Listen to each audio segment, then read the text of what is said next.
NCERT के हर एक line से उठा के क्वेश्चंस डायरेक्टली रहते हैं। मैंने किया था। आज से हम लोग शुरू करने जा रहे हैं toppers interview. This is from Devesh. Marks was 659, rank was 2977।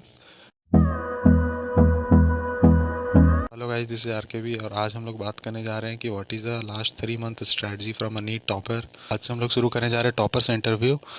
तो हमारे साथ है देवेश। चलिए जानते हैं कि लास्ट का 3 महीना में क्या स्ट्रेटजी उन्होंने फॉलो किया था। वो ये लोग बताएंगे कि लास्ट के दिनों में उन्होंने कैसे पढ़ा था इंडिविजुअली हर सब्जेक्ट को।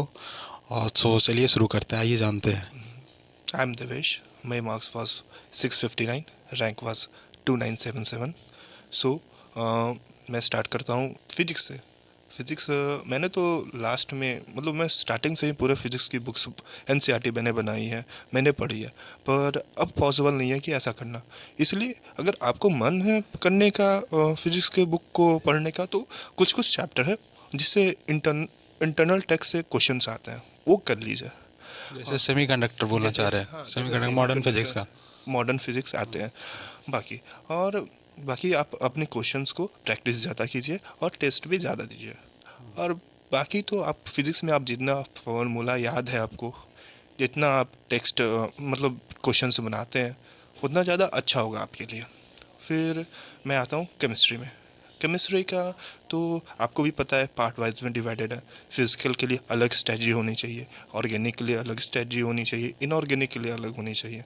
तो लास्ट के 3 मंथ में जैसा कि मैंने किया था, इनऑर्गेनिक के एनसीईआरटी को मैंने पूरे अच्छे से किया था। क्योंकि हम अगर आप देखेंगे भी पुराने पीवाईक्यूज देखेंगे, तो हर एक एनसीईआरटी के हर एक लाइन से उठा के क्वेश्चंस डायरेक्टली रहते हैं। एक इंटरनल एग्जांपल्स ले लो, या तो कोई भी लाइंस को उठा के बस दे देते हैं। तो आपको अच्छे से इनऑर्गेनिक के एनसीईआरटी करनी है। और ऑर्गेनिक का भी एनसीईआरटी से ही मोस्टली क्वेश्चन आता है, पर उसको समझने के लिए आपको क्वेश्चन बनाने ज़रूरी है। इस कारण से आपको इन ऑर्गेनिक के लिए आपको क्वेश्चंस भी बनाने होंगे, साथ में एनसीईआरटी के हर एक क्वेश्चंस देखने चाहिए, जिससे आपका ऑर्गेनिक अच्छा हो जाएगा। फिजिकल केमिस्ट्री के लिए आपको फार्मूले अच्छे से आने चाहिए, फार्मूले अच्छे से अप्लाई करने आने चाहिए, आपको क्वेश्चन प्रैक्टिस करने हैं जैसे फिजिक्स का। और एक साथ ही साथ फार्मूला सीट भी आप लोगों को बना लेना है फिजिकल केमिस्ट्री के लिए।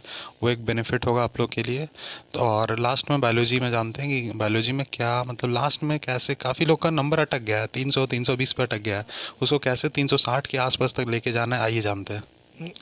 मैटर ये करता है कि आप बायो का सब एनसीईआरटी पढ़ते हैं, सब कुछ करते हैं, पर साथ में एनसीईआरटी पढ़ने के साथ में उसके क्वेश्चंस कैसे पूछे जाते हैं, कैसे एनालाइज करना है, वो सब आपको पता होना चाहिए।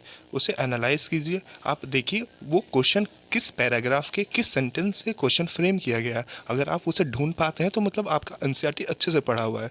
आप लास्ट या 3 मंथ में आपको बस एनसीईआरटी पढ़ना है, इतने अच्छे से एनसीईआरटी करना है कि अगर क्वेश्चन आए तो आपको पता रहे कि वो कौन से पैराग्राफ और कौन से लाइन से आया हुआ है, जिससे कि आपका मार्क्स पूरा इम्प्रूव बूस्ट होगा। होगा, बहुत अच्छे से बूस्ट होगा। आपको लगेगा एग्ज़ाम देने में भी मज़ा आएगा। और क्योंकि आप अभी लिसन पैटर्न देख रहे होगे नीट का, तो वो ज़्यादा assertion and reasoning type questions आते हैं। तो उसका सबसे अच्छा वे ही है एनसीईआरटी पढ़ना, क्योंकि एनसीईआरटी के लाइन से वो सब आते हैं। क्योंकि अब कुछ सिलेबस हटा दिया है ना, तो आपके पास ज़्यादा ऑप्शन ही बच रहा है, ना ही एग्जामिनर के पास ऑप्शन बच रहा है। तो वो ज़्यादा से ज़्यादा क्या करेगा, ट्विस्ट करेगा, क्वेश्चन असर्शन रीजन डालेगा, या फिर थोड़ा ट्विस्ट करके क्वेश्चन पूछेगा। क्योंकि अल्टीमेटली तो वो बायोलॉजी में अल्टीमेटली वो एनसीईआरटी ही फॉलो कर रहा है। 2017 के बाद जब पैटर्न चेंज हुआ है नीट का, तो उस समय से एनसीईआरटी 100% एनसीईआरटी बेस्ड हो गया है। सो होप आप लोगों को पसंद आया होगा। तो लास्ट में कंक्लूजन जो कि आप देना चाहेंगे। कंक्लूज़न तो ये देना चाहूँगा कि आप अगर अच्छा रैंक लाना चाहते हैं तो एनसीईआरटी पे फोकस कीजिए, और टेस्ट जितना ज़्यादा हो सके उतने ज़्यादा दीजिए। आपके कॉन्सेप्ट क्लियर होंगे, आपके रिवीजन इफ़िशिएंसी से होंगे, और आपके मार्क्स भी बढ़ेंगे। Thank you.